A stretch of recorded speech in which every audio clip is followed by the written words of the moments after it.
Okay mga boss, ito po yung dating ng ibon natin.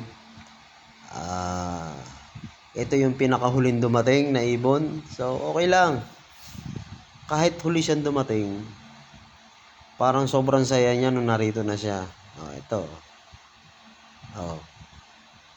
Siya yung pinakahuling dumating pero siya yung yung matagal bumaba. So nakakatuwa naman tong ibon na to. Pangalawang training ng ibon natin, oh. Ito. Ayan, oh. Siya yung pinakahuli na dumating. Siya naman yung masayang masaya na dumating bago siya bumaba.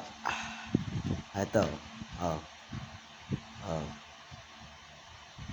Kaya hindi pa talaga siya pwede pang pulling or ayun nga, hindi pa siya pwede kasi pagka ganyang kalapit na liparan, nako, niwala sa bitin na bitin sa kanila yan.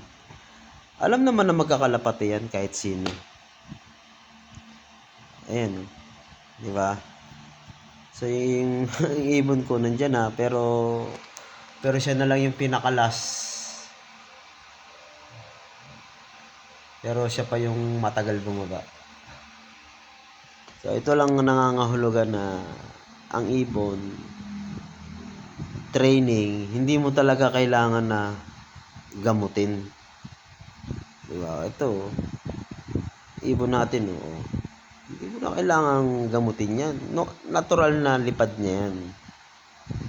Yan, diba? So, mga boss, papalo naman ang YouTube channel natin. So, ito na siya, oh. Oh. Diba?